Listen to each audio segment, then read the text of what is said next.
In the ancient and glorious city of Basra, jewel of the Persian Gulf, there lived a merchant whose name would echo through eternity, Sinbad the Sailor, called also Sinbad the Voyager. He was born into unimaginable wealth, heir to a fortune accumulated over generations, palaces of white marble with courtyards of orange trees, storehouses overflowing with Chinese silks dyed in colors never seen in the Arabian Peninsula, chests of uncut rubies the size of hen's eggs, emeralds that held the very essence of the ocean inside their depths, sandalwood from the forests of Ceylon, and peppercorns worth more than gold. But wealth could not fill the void in Sinbad's heart. His eyes, dark as the midnight sea, scanned the horizon each dawn, longing for adventures beyond the trading routes his father had walked. He grew weary of counting coins, weary of feasts where guests spoke only of profits and losses, weary of the same walls that imprisoned his restless spirit. And so, against the tearful protests of his mothers and sisters, against the warnings of grey-bearded viziers who spoke of sea monsters and demons, Sinbad sold his palaces, his orchards, his slave markets, and purchased 7 ships, the finest wooden vessels ever built in the shipyards of Bahrain, with hulls sealed with pitch and resin, masts rising like minarets toward heaven, and sails of heavy canvas that caught every breath of wind. He filled their bellies with treasures beyond imagining, jars of precious oils that smelled of jasmine and sandalwood, bales of silk smoother than moonlight on still water, silver plates engraved with prayers, and gold coins stamped with the faces of kings long dead, with 70 sailors whose skins had been tanned black by years under the merciless sun. Sinbad set sail into the unknown, his heart pounding with anticipation, his soul singing with the call of the open sea. But the sea, as all sailors know, keeps secrets that no merchant can predict, and the horizons ahead held horrors and wonders that would test the very limits of human endurance. What happened next would have broken lesser men. A hurricane of such fury rose from the depths of hell itself, or so the sailors swore with their dying breaths. The sky turned the color of bruised purple and black, and the wind screamed with a voice that sounded distinctly human, as if demons themselves were howling Sinbad's name. Waves rose like mountains made of liquid black glass, crashing down upon the deck with the force of 1,000 war elephants. The mainmast, thick as a palm tree and reinforced with iron bands, snapped like a dry twig. The sterncastle collapsed into splinters. The cargo, worth more than most kingdoms, slid across the deck and plunged into the hungry abyss. For 7 days and 7 nights, Sinbad and his crew floated in hell's own cauldron, their prayers forming a constant chorus, their oars useless against the might of the cosmos. They ate raw fish caught from their hands and drank rainwater collected in cupped palms. Some went mad, laughing and dancing as the waves tossed them like dolls. Others simply gave up and slipped beneath the waves without a sound, their souls claimed by the sea demons that danced upon the white caps. On the 7th night, as Sinbad clutched a piece of floating debris and whispered his final goodbye to the world, a wave of impossible height rose before him, seemed to pause and regard him with ancient intelligence, then smashed him against the shore with the gentleness of a mother laying her child to sleep. When dawn broke, Sinbad opened his eyes to find himself alone on a strange and beautiful island, verdant and fertile, covered in trees heavy with unfamiliar fruit, streams of crystal water singing over polished stones. He was alive, but his ships, his crew, his fortune, all were gone, swallowed by the greedy sea. Sinbad walked for days through this enchanted island, eating fruit from trees that seemed designed for giants and drinking from streams that sparkled with colors that had no names. On the 3rd day, he discovered something that made his merchant's heart skip. Trails, human trails. Following them with desperate hope, he found himself standing at the edge of a precipice that took his breath away. Below him, impossibly far below, lay the legendary Valley of Diamonds, a cavern so vast it could have housed 10 palaces, its walls embedded with gemstones so numerous they seemed to constitute the very rock itself. Rubies burned with inner fire, emeralds sparkled with the green of paradise, sapphires held captive pieces of the sky itself, and diamonds as large as dates, as bright as stars, covered every surface like the scales of some divine serpent. But beauty here masked deadly horror. At the valley's floor, coiled in mountains of treasure, slept guardians from nightmare, serpents thick as the trunks of ancient date palms. their scales gleaming like polished bronze, their eyes like windows into the fires of damnation. The largest among them, a creature of impossible age with a crown upon its head, guarded a pile of diamonds that could buy empires. Sinbad's brilliant merchant's mind conceived a plan. He remembered seeing the carcasses of animals tumbling down from above, explorers before him who had tried to claim the treasure and failed, waiting for vultures, great white birds with wingspans wider than dows. He lashed himself to a fresh goat carcass with strips torn from his garments.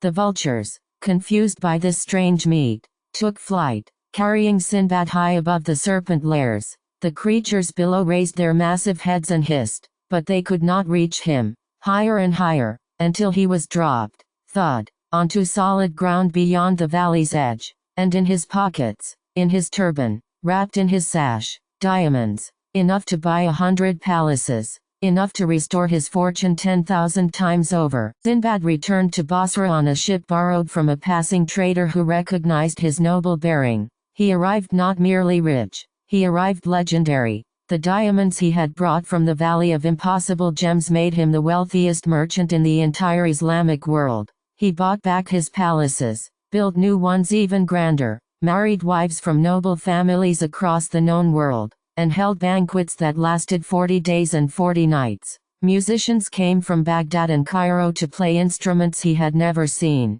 Poets composed verses that made weeping women laugh and laughing men weep. His table overflowed with foods from every corner of creation, dates from Yemen, honey from Najd, pomegranates from Damascus, fish from the ends of the earth.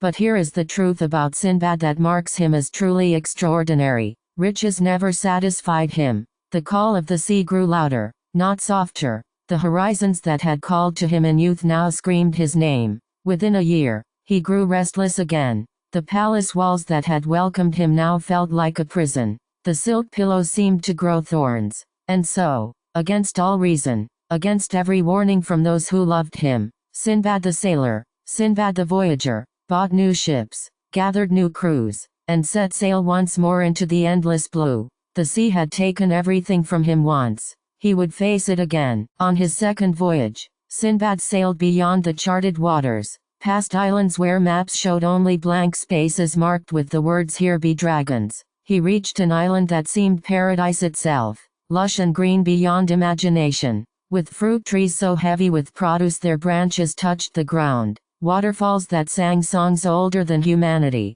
and beaches of sand white as snow. But something was wrong. No humans walked the shores. No smoke rose from cooking fires. The silence was so complete that the slap of waves sounded like thunder. Then night fell, and the trees came alive. Monkeys, thousands upon thousands of them, descended from the canopy. They walked on two legs like men. They carried crude weapons. They wore jewelry of shells and colored stones. And their eyes held the unmistakable gleam of intelligence. Sinbad's crew watched in stunned silence as the apes built fires that burned with flames of blue and green, as they tended to their young, as they held what could only be called councils beneath the light of the full moon. These were no ordinary beasts. These were the Monkey Kings, intelligent creatures who had built a civilization hidden from the eyes of men. For days, Sinbad and his crew traded with the Monkey Kings, strange, intelligent apes who demanded iron in exchange for food, who studied the sailors with eyes that seemed to learn, to judge, to remember. But the island held darker secrets. Following monkey trails deeper into the jungle, Sinbad discovered what appeared to be an ancient temple. But what he found inside shattered his sanity. Bones, human bones, picked clean and arranged in spirals, skulls with teeth marks, skins stretched over frames like hunting trophies. The walls were painted with scenes of human figures being hunted, killed, cooked, and eaten by creatures that were not quite men, not quite apes, horrors from the dawn of time, demons trapped on this island since the world was young. And then they came, the true inhabitants. Creatures with the body of men but the heads of dogs, with skin the color of old blood, with appetites that knew no bounds. They laughed in voices that sounded like breaking glass, and they reached for Sinbad with fingers that ended in claws black as a crow's talons. He ran, through vines that grabbed at his ankles, through darkness that seemed to have weight and mass, through streams that whispered his name in languages never spoken by human tongues. He reached the ship barely alive, and they fled into the night, the Monkey Kings watching from the trees with what might have been pity in their ancient eyes. The third voyage, the one that sailors spoke of only in whispers, that mothers invoked to keep children from wandering. Sinbad sailed into waters where no ship had ever returned, where even the most experienced navigators became lost, where the stars themselves seemed wrong in the sky. The first sign was the compass, a gift from the Caliph himself, began to spin as if possessed by a demon. It spun faster and faster until its glass face cracked. Then came the pull. At first, it was subtle, a dagger that slipped from its sheath, a coin that rolled across the deck. Then the cannons tore from their mounts and flew through the air. The nails popped from the hull as if being pulled by invisible hands. The ship began to groan, then to scream, then to disintegrate plank by plank, nail by nail, as the legendary magnetic mountain drew every particle of iron toward its heart. Sinbad watched his ship, the pride of the Bahrain fleet, shatter like a toy, its pieces flying through the air toward the black stone that waited patiently for its meal. Again, he was cast away, but this time, he landed on an island where something even more extraordinary lived. Creatures from the very edges of legend. Rock, the eagle of eagles, the king of all birds. Words failed to describe the creature that Sinbad encountered, a bird so massive its wings could blot out the sun, whose talons could carry an elephant, whose eggs were the size of houses. Its nest was built upon the highest peak of the island, a structure of such immensity that Sinbad initially mistook it for a mountain village. The rock returned from hunting, carrying in its talons a creature that looked like a cross between a lion and a serpent, some poor beast that had been the king of its own domain and was now merely breakfast. Sinbad hid, trembling, as the bird settled onto its nest, as its eye, the size of a lake, scanned the horizon. An idea struck him, desperate and brilliant. He tore strips from his garments and tied himself firmly to the rock's great leg, just above the talons. When dawn came, the rock spread its wings, wings that made thunder as they beat, and lifted into the sky. Sinbad soared with it, higher than clouds, higher than the mountains of the earth, watching the world shrink below to a blue and green ball. For hours, perhaps days, they flew until the rock dropped him, thud, on another strange shore, leaving him with memories of the edge of the world. Fourth voyage brought Sinbad to an island of impossible beauty by day and indescribable terror by night. In the daylight, it was paradise, fruits that melted on the tongue, streams that sang of ancient mysteries, flowers that released perfumes more intoxicating than any wine. But as the sun set and the moon rose, the island transformed. From crevices in the rocks, from hollows in the trees, from holes in the ground, they emerged. Serpents, giant serpents with bodies as thick as the trunks of ancient date palms, with scales that gleamed like polished copper and bronze and gold, and upon the heads of the oldest and wisest among them sat crowns, crude arrangements of precious gems, signs of their royal status, proof that these were no mere animals but kings in their own right. Sinbad had to pass through their valley to reach fresh water. Every night, they surrounded him, their tongues tasting the air, their eyes burning with ancient intelligence. But they did not strike. Perhaps they sensed something in this mortal who had faced so much. Perhaps they recognized a fellow survivor. Sinbad passed through their kingdom, night after night, until finally a passing ship, miraculously, impossibly, rescued him from that cursed paradise. Fifth voyage. Fifth test. Sinbad landed on an island where once a mighty civilization had flourished. Palaces of white marble, temples with golden domes, gardens that made paradise seem inadequate. Now, only ruins remained, overgrown with vines that seemed to move when not watched. At the center stood a palace that had somehow survived the centuries, its walls still bearing faded paintings of a queen so beautiful that Sinbad's breath caught in his throat. In the center of the great hall stood her statue, a woman carved in white marble, so perfect, so alive-looking that Sinbad reached out to touch her cheek. As his fingers brushed the stone, the sun set, and the statue began to change. The beautiful face twisted, the marble softened, flowed, reshaped, and where the queen had stood,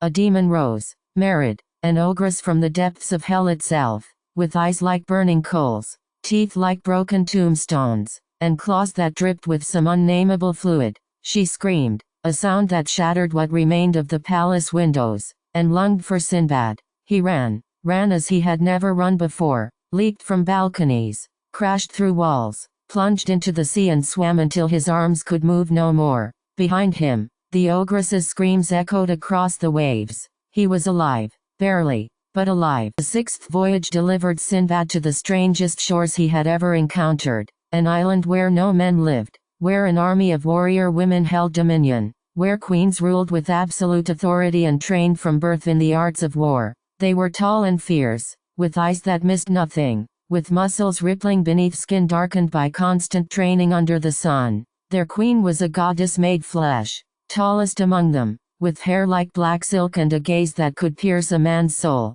She sat upon a throne of crystal and ivory, wearing armor inlaid with mother of pearl and gems that caught every scrap of light. "You are our prisoners," she announced, her voice ringing like steel on steel. "But we do not kill unnecessarily. Fight beside us in our wars against the pirates who plague our shores. Prove your worth. If you do, you shall go free, laden with gifts. If you fail, your blood will feed our sacred crocodile." Sinbad, who had faced demons and serpents and cannibals, who had sailed beyond the edge of the world, did not hesitate. He took up arms, and in the battle that followed, he fought with such valor, such skill, such fury that the queen herself lowered her sword and raised her hand in salute. He had proven himself, and when he left, he carried with him treasures beyond measure, and memories that would warm him on cold nights for the rest of his days. The seventh voyage. Sinbad, now gray-bearded but still untamable, set sail one final time. He knew in his heart that this journey would be his last, that the sea would finally claim him or release him forever. A storm destroyed his ship. He washed ashore on an island where, walking the beach, he encountered the most terrifying creature of all his voyages, an old man, ancient, wrinkled, barely able to stand. His beard was so long it dragged in the sand, white as camel wool, white as burial shrouds. He gestured weakly, pathetically, asking for help. Sinbad, whose heart had been hardened by years of adventure but not quite hardened enough, lifted the old man onto his shoulders to carry him to shade and water. The moment the old man's legs touched Sinbad's shoulders, they tightened. They gripped with a strength that no human possessed, with a grip that bit into Sinbad's flesh, that would not let go no matter how he screamed, no matter how he fought. "You have carried me now," the old man spoke, and his voice was young and cruel. "You will carry me forever. I am the old man of the sea, and once I mount a man, I never dismount until death or mercy releases him." For months, Sinbad served this demon, this parasitic horror. He was fed only enough to keep him alive. He walked until his feet bled, carrying his master across mountains and through valleys, oceans and islands, always searching for escape. Finally, trickery, a gift of wine that made the demon sleepy, a sharp rock that sawed through the grip, and Sinbad was free. He fled on a passing ship and wept tears of joy that wet the deck beneath his feet. Sinbad returned to Basra for the last time, old now, his body marked by every wound the sea had inflicted, his eyes carrying the weight of every wonder and horror he had witnessed. He was wealthy beyond any dream, wealthier than kings, wealthier than the caliph himself. He built a palace that touched the clouds and filled it with books that held every story he had lived. And there, in his final years, he gathered children around his knee and told them of his 7 voyages. He told them of diamonds the size of fists and serpents with crowns upon their heads. He told them of mountains that drank iron and birds whose wings blocked out the sun. He told them of demons in female form and kingdoms where women ruled as warrior queens. He told them of the old man of the sea and how escape, though impossible, had come anyway through patience and cunning. And the children listened, their eyes wide with wonder, not knowing that these were not merely stories but memories of a man who had touched the face of legend and returned to tell the tale. When Sinbad finally died, they say his body was found smiling, and his treasure, enough to fill 100 caves, went to his children's children for generations. But the true treasure, the one he left behind, was his story. That is why we tell it still. That is why, whenever a sailor looks out at the endless blue and wonders what lies beyond the horizon, a small part of Sinbad lives on in his heart. The call of the sea, the adventure that waits, the legend that beckons. Sinbad the sailor, Sinbad the voyager. May we all be so brave, may we all be so lucky, may we all find our way home.